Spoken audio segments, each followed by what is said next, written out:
Welcome to Demystifying Iran. In a move that stunned the world, the United States military launched attacks across the Venezuelan capital, bombing multiple sites, including a major academic and scientific center and a medical warehouse, as if to stress the similarities between U.S. and Zionist troops. The operation culminated in the kidnapping of President Nicolás Maduro and his wife, and the murder of roughly 100 people. This shameless act followed months of escalation. It began with threats over fabricated allegations of drug shipments, followed by a military buildup in the Caribbean. Then came a series of deadly missile strikes on boats, strikes that legal experts worldwide decried as unlawful, murdering over 100 people, not all of them even Venezuelan. Most victims were likely ordinary fishermen or others simply struggling to feed their families. Then, predictably, the narrative shifted to the real objective: oil. 1 hour after President Maduro was abducted, the announcement came from the White House. The world looked on with disgust and shock to see a shackled head of state, albeit in high spirits, alongside his wife, who had been badly beaten by U.S. troops. President Trump is continuing his quest to get American energy companies to invest in Venezuela's oil infrastructure. Now, yesterday, the president met with executives from more than a dozen oil and gas companies at the White House to discuss his plans and push for their commitment. The U.S. produces far more, about 14 million barrels of oil every day. But what Venezuela has is a little bit different. It's dense, heavy, sticky crude, and very different to the oil that the U.S. produces, which is very light, almost syrupy, from the shale heartlands. Talk about the significance of Chevron in Venezuela, and President Trump saying he didn't consult Congress, but he did talk to corporate executives before and after the U.S. attack on Venezuela and the abduction of the president. The U.S. president declared that Venezuela's oil, the planet's largest proven reserves, was now an indefinite American asset. From here on, its many billions in sovereign wealth were to be funneled through and stolen by Washington. In Caracas, the response was a nation's fury. The vice president and now acting president of Venezuela denounced an illegal, illegitimate kidnapping, a blatant violation of the UN Charter and all norms of human decency. Global condemnation was swift and widespread, emanating from Latin America, Africa, and Asia. It came from every corner, except the capitals of Washington's closest allies, the Israeli regime, the European Union, and other pro-Western regimes. A new line was being drawn in real time for the whole world to see. A world leader abducted by a foreign army, a nation's wealth declared the permanent property of another, the so-called rule-based international order torn to shreds. But the story is far from over. Resistance in Venezuela is alive.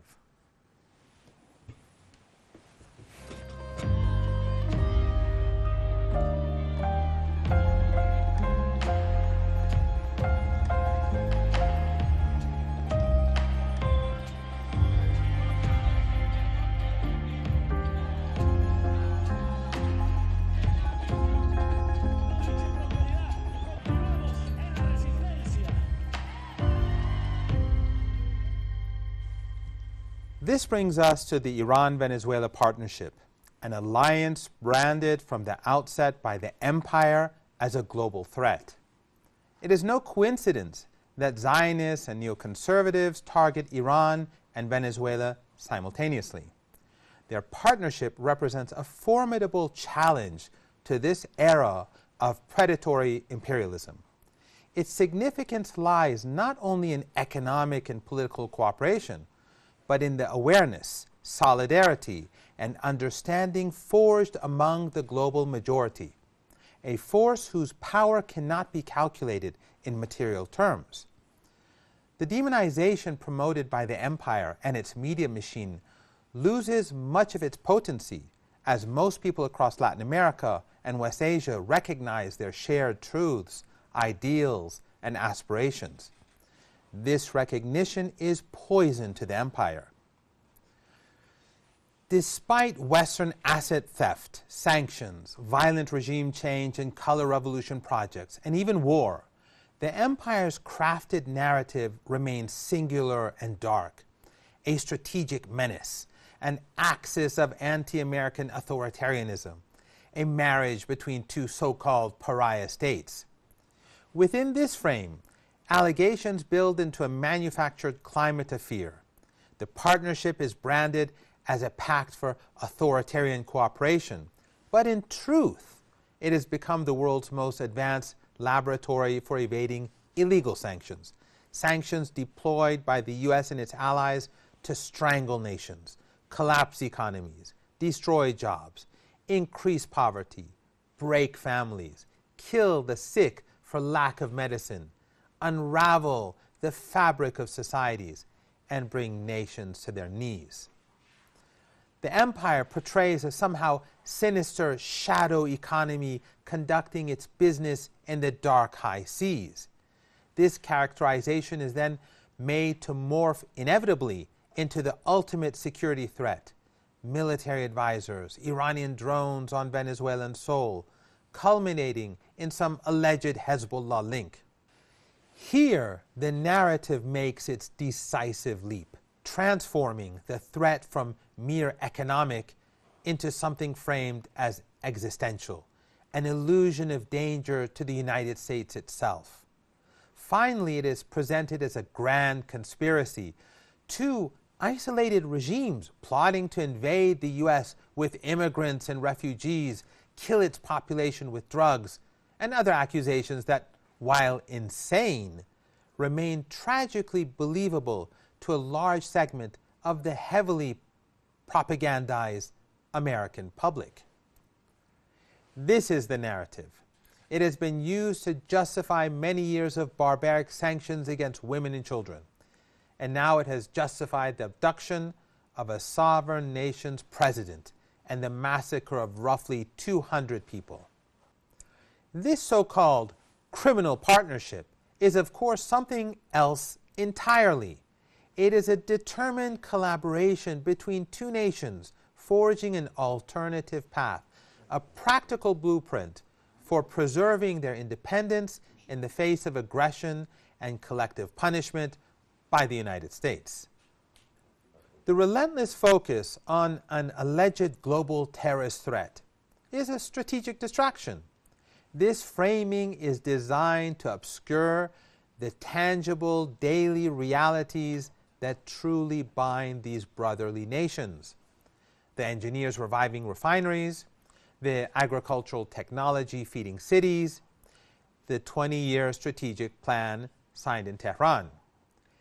This is the real struggle, not merely to survive, but to sustain a modern state against a comprehensive and barbaric economic siege. Let's interrogate the architecture of the story itself, how a narrative is weaponized, brick by brick, until the wall it builds is so high it conceals the human reality on the other side, justifying any action taken behind it. In the struggle for a multipolar world, who defines terrorism? Who defines legitimacy and morality? And what price are nations forced to pay to write their own history?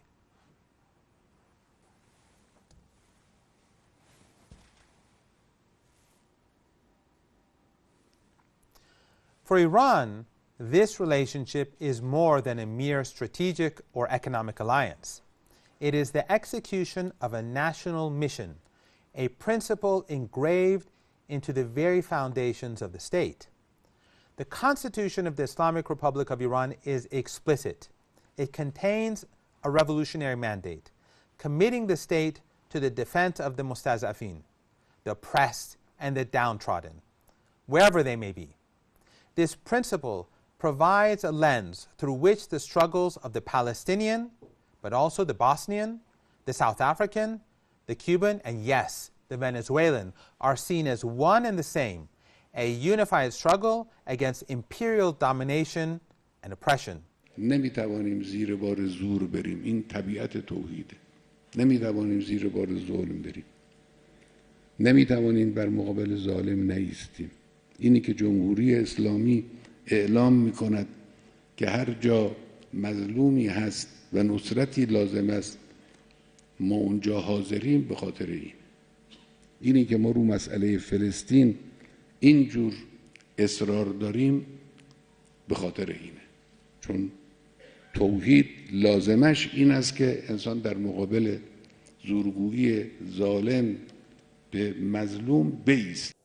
Si es tierra libre y bolivariana, es tierra palestina también, que lucha por la causa más justa que hoy por hoy tiene la humanidad. Si se revisara las causas de lucha que la humanidad tiene pendientes del siglo pasado y que vamos a lograr este siglo, en la lista de las causas de la humanidad para hacer un mundo justo, arriba de primero está pendiente la causa de Palestina y su derecho a la vida, su derecho a su tierra histórica, su derecho a la independencia, a la paz, su derecho a un Estado independiente, pleno y justo. This is not theoretical. It is a record of action. When most of the world's governments were still conducting business with apartheid South Africa, the newly formed Islamic Republic of Iran immediately severed all ties. It became a vocal champion of the ANC and other resistance organizations, offering critical support to the anti-apartheid struggle, while the West backed white supremacist rule. In the 1990s, as Europe stood by and watched a genocide unfold in Bosnia, Iran acted. It defied a UN arms embargo to provide the Bosnian army with crucial weapons, supplies, and military advisors, a lifeline that was key to ensuring the nation's survival. So when Iran looks at Venezuela today, an independent nation under brutal economic warfare, its assets stolen, its leader now abducted, it does not see a mere strategic partner. Iran sees a shared struggle against oppression. This constitutional and ideological imperative makes its principled stance more than a byproduct of the alliance. It is the soul of the alliance. And it is from this bedrock principle that, despite threats, cooperation has grown, a partnership forged in the urgent practical need to breathe life into an economy under siege.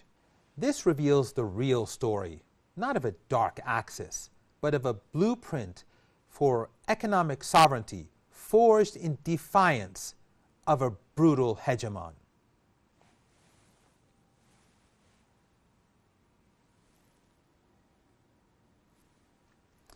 The partnership between Iran and Venezuela is neither ancient nor inevitable. It is a modern creation, forged by a shared vision of a multipolar world and hardened in the relentless pressure cooker of economic siege.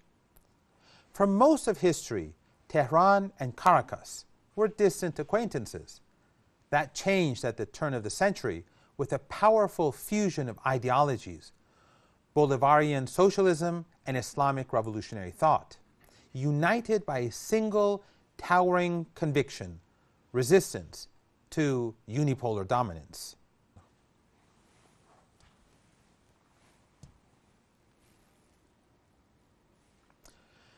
The strategic bridge between Caracas and Tehran began construction in the early 2000s under Venezuela's Hugo Chavez and Iran's Mohammad Khatami.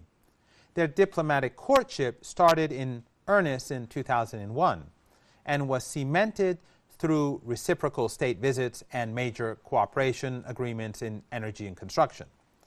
The partnership evolved further under President Mahmoud Ahmadinejad, solidifying from 2005 onward into a declared axis of unity against U.S. imperialism. The scale of cooperation for two heavily sanctioned nations was quite remarkable. They signed more than 270 bilateral deals. In 2007, they announced a $2 billion joint fund to invest in other countries attempting to liberate themselves. The commitment was underscored in 2006 when Chavez pledged that Venezuela would stay by Iran at any time and under any condition. By March 2005, the expanding partnership and Venezuela's backing of Iran's nuclear program was causing alarm within the U.S. administration. On the ground, Iranian firms built ammunition and cement factories, opened a car plant, and launched direct air links between their capitals. The value of Iranian industrial projects in Venezuela reached $4 billion, and bilateral trade had grown significantly by 2008. The bond held firm under Nicolás Maduro. However, the relationship soon faced its most severe challenge: comprehensive, crushing sanctions from the United States. This external pressure transformed their axis into a vital practical lifeline. Vision alone does not keep the lights on. Consequently, the alliance evolved from a union of rhetoric into a pragmatic pact for survival and development.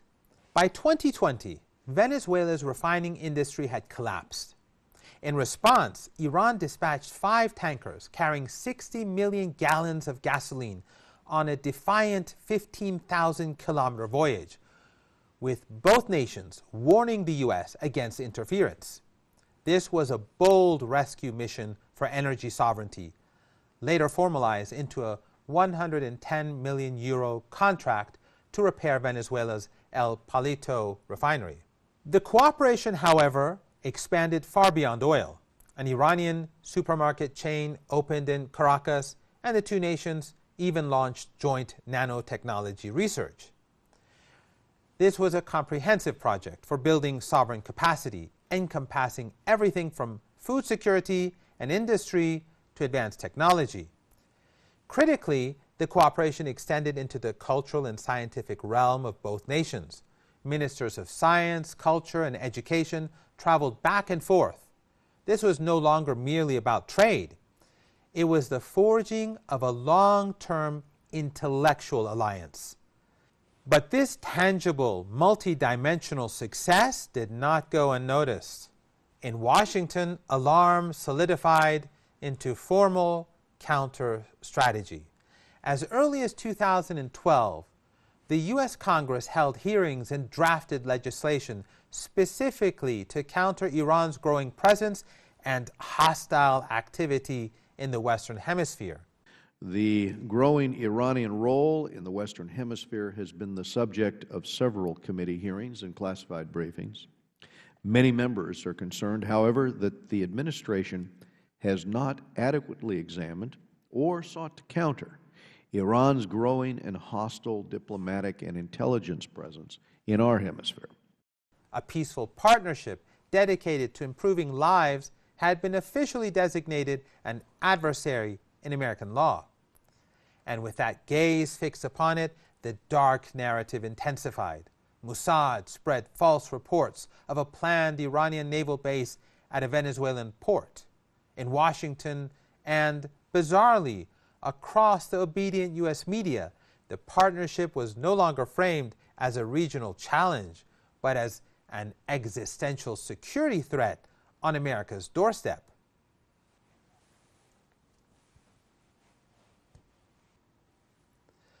Nevertheless, in 2022, the two countries defiantly signed a 20-year strategic cooperation plan in Tehran, inked by Venezuelan President Nicolás Maduro and the late Iranian President Ebrahim Raisi. Despite the escalating threats, each phase of the relationship built upon the last. It was this shared vision that made practical cooperation possible. It was this unyielding commitment to sovereignty and freedom from domination that ultimately led to the murders in the Caribbean, the bloodshed in Venezuela, and the kidnapping of its president. But this is not a fleeting alignment. It is a structural alliance. a resilient network that has survived the passing of its founder, the late Venezuelan leader Hugo Chavez. It has persevered and thrived despite political transitions, over 2 decades of U.S. pressure, and direct congressional action to counter it. These 2 nations concluded early on that when you are excluded from the system, you do not plead for re-entry. You build an alternative piece by piece. But when a new blueprint for independence is being written, what does the old power do? It seeks to erase the architects and, more importantly, the architecture.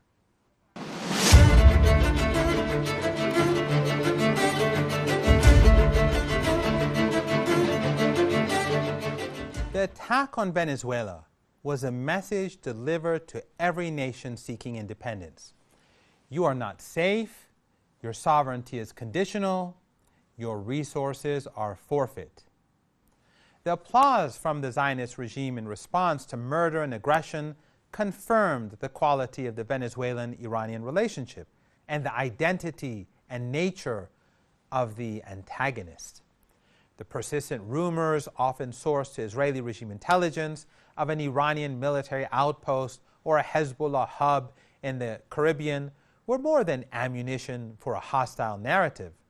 They revealed the power behind the curtain. To the supremacism of Zionism and its neoconservative allies, who are in fact one and the same, this is the ultimate threat. The very existence of independent nations pursuing their own dignity and honor and demanding equal rights is an existential threat to their domination. For them, such a threat justifies any response. But the planners of this operation made a critical miscalculation. They believed that by severing the head, the body would collapse. They did not understand the roots. This alliance was the vanguard of a multipolar world and was founded upon a deep-rooted ideological belief in the shared dignity and honor of both peoples. It sought to challenge the architecture of a unipolar order, even before the rise of antagonism between the West and Russia or China. It asserted the right of nations to chart their own independent course. This brotherhood helped ignite a fire that cannot be quenched by a dying empire, no matter how violently it lashes out. The solidarity and comradeship between people of different continents, races, and religions have been a beacon of hope for the post-American era. This alliance was never merely bilateral. It is a cornerstone of a broader constellation within BRICS and the Global South of nations determined to write their own rules, to live on their own terms, and to reject the exhausted logic of colonialism in a new guise. Anti-colonial sentiment is not a relic in Caracas or Tehran. It is the very fuel of their people's resolve to resist piracy, looting, and most importantly, the colonization of the mind. Time will prove that the abduction of President Nicolás Maduro, it has not cowed the Venezuelan people into submission. Instead, it has made their resistance a global inspiration, illuminating for the entire world the strength of a nation determined to defy an empire. Across the world, people now witness men and women marching in defiance, refusing to be colonized by Washington. Meanwhile, their allies in Iran, likewise struggling against Zionist terror and aggression, will continue to stand by Venezuela through thick and thin. So the collective march towards liberation from empire will continue. Finally, some may wonder why I haven't spoken about events in Iran this week. There's no need. During the massive anti-imperialist demonstrations on Monday across the country, the people have spoken. If Trump ignores those voices and carries out aggression, he will regret his foolishness immediately. After all, We are the nation of Imam Hussein. See you next week.